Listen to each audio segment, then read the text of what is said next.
നല്ലവണ്ണം കുഴയ്ക്കട്ടെ. നമ്മളിതെന്നാ കഴിക്കാൻ പോണത്? പുട്ടും പഴവും. നന്നായിട്ട് കുഴച്ചിട്ട് തരാം കേട്ടോ. നന്നായിട്ട് കുഴയ്ക്കട്ടെ. ഇവിടെ നോക്കിക്കേ, ഇത് കുഴയ്ക്കുന്നതൊക്കെ ശരിയാണെന്നുണ്ടോ നോക്കിക്കേ. ചെറിയ ചെറിയ ബോളുകളാക്കി കുട്ടനെ കഴിക്കാൻ എളുപ്പമാക്കിയിട്ട് വെക്കാം കേട്ടോ. ഒരു തരത്തേ ഒരപ്പൂപ്പനും ഒരമ്മൂമ്മ ഉണ്ടായിരുന്നേ. ആരൊക്കെ ഉണ്ടായിരുന്നേ? ഒരപ്പൂപ്പനും ഒരമ്മൂമ്മ ഉണ്ടായിരുന്നേ. അപ്പൂപ്പനെ ഏറ്റവും ഇഷ്ടം എന്നായിരുന്നു അറിയാമോ? എന്തായിരുന്നു? പുട്ടും പഴവും.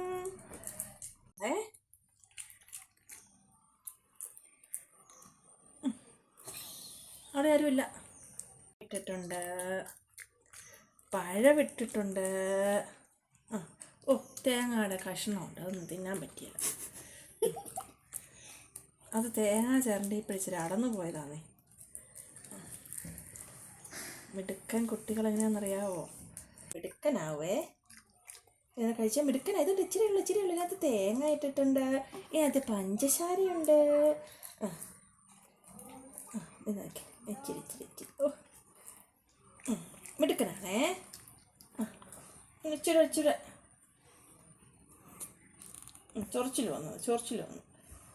ഇനി ഒരു ഇച്ചിരി ഉണ്ടല്ലോ, ഇത്തിരിയുണ്ട്. ഒരു കുഞ്ഞു വായ ഇതുണ്ടോ. ഇതെൻ്റെ അപ്പൂപ്പനും അമ്മൂമ്മയും കൂടെ പോയപ്പോയില്ലേ, ഒരു സ്ഥലത്ത് പോയപ്പോഴേ അമ്മൂമ്മ കുഴി ചാടിപ്പോയേ. അല്ല, നമ്മുടെ അപ്പൂപ്പനെ കുഴി ചാടിപ്പോയി. അപ്പൂപ്പനല്ലേ പുട്ടും മൊത്തം തിന്നു. ഇതാ ഒരു കുഞ്ഞു വായ ഉണ്ട്. മതിയോ? മതിയോ?